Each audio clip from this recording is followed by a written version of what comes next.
భోగి పర్వదినాన రాజంపేట ప్రజలకు ఆ దేవదేవుడైన వెంకటేశ్వరుడు మేలు చేయాలని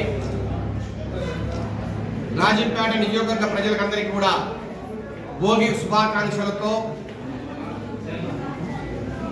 గత 5 సంవత్సరాలుగా వైకాపా ప్రభుత్వంలో ఈ రాజంపేటకు జరిగిన అన్యాయం ఏదైతే ఉందో ఆ అన్యాయాన్ని ఈ భోగి మంటల్లో పూర్తిగా కాల్చి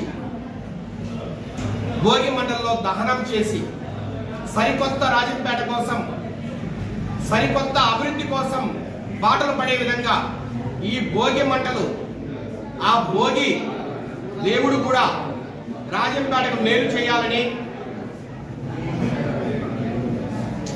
ఈ భోగి పండగ పర్వదినాన వెంకటేశ్వరుని వేడుకుంటూ రాజంపేట ప్రజలకు మంచి జరగాలని కోరుకుంటూ అందరికీ కూడా భోగి శుభాకాంక్షలు.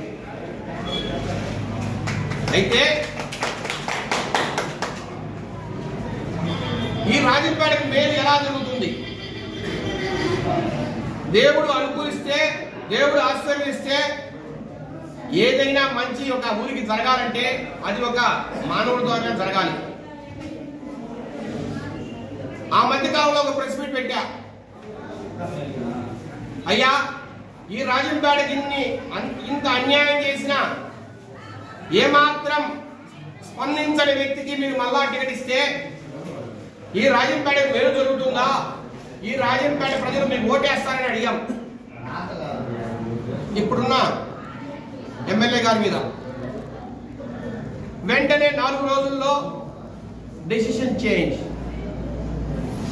జగన్మోహన్ రెడ్డి గారు ఆయనకేదో ఒక జ్ఞానం దేవుడు ప్రసాదించినట్టు, ఆయన ఏదో రాజంపేట కోసం పరితపిస్తున్నట్టు ఫీల్ అయిపోయి వెంటనే ఇంకొక ఆయన తెచ్చిపెట్టాడు. నేను అడుగుతున్నా, ఇద్దరు దొందే. ఒక ఆయన మంచి, ఒక ఆయన చెడ్డ ఏమైనా ఉందా? ఒక ఆయన రాజంపేటకు ద్రోహం చేస్తే ఇంకొక ఆయన ఏమైనా రాజంపేట మంచి చేశాడా? మేమిద్దరం 2 కళ్ళు వైకాపాలో, మేమిద్దరం పార్టీ కోసం పరితపిస్తున్నాం, ప్రజల కోసం పరితపిస్తున్నాం మాడే వ్యక్తులు వీళ్ళిద్దరూ ఏ రోజైనా రాజంపేట మంచి కోసం పరితపించారా? నేను అడుగుతున్నా స్ట్రైట్ క్వశ్చన్.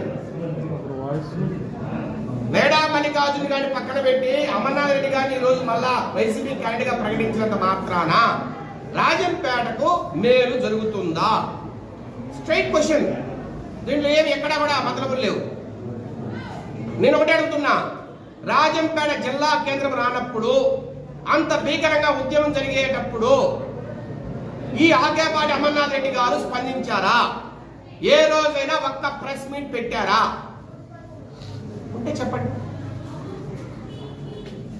నేను జిల్లా పరిషత్ చైర్మన్ అయినా నాకు భిక్ష పెట్టింది జగన్మోహన్ రెడ్డి గారు.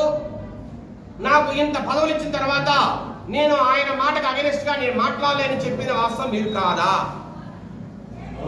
ఏ రోజైనా ధర్నాల్లో గాని ఉద్యమాల్లో గాని మీరు వచ్చి ఒక్క నిమిషమైనా కనపడ్డారా? నాకేం సంబంధం లేదు, ఏమున్నా మీరు ఎమ్మెల్యేని అడుక్కోండి అని చెప్పిన మాట వాస్తవం కాదా? కనీసం ఎమ్మెల్యే గారు కనీసం కడపలో ప్రెస్ మీట్ పెట్టారు. అయ్యా రాజంపేటకు అన్యాయం జరుగుతుందని కనీసం ఎమ్మెల్యే గారు కడపకి వెళ్ళిన ప్రెస్ మీట్ పెట్టారు. కలెక్టర్కి ఒక వినతి పత్రం ఇచ్చారు. ప్రజల తరఫున ఒక రిప్రజెంటేషన్ ఇచ్చారు ఎమ్మెల్యే గారు. అన్యాయం జరుగుతుంది రాజంపేటకు, మీరు సరిదిద్దని చెప్పిన మాట వాస్తవం కాదా? ఎమ్మెల్యే గారు కనీసం ఆ మాటనే చేశారు. ప్రెస్ మీట్ లో ఒక మాటన మాట్లాడగలిగారు. మీరు ఏ రోజైనా ఈ రాష్ట్ర ప్రభుత్వానికి అగెనిస్ట్గా రాజంపేట ప్రజల కోసం ఏ రోజైనా మాట్లాడారా? సూటిగా అడుగుతున్నాం మేము.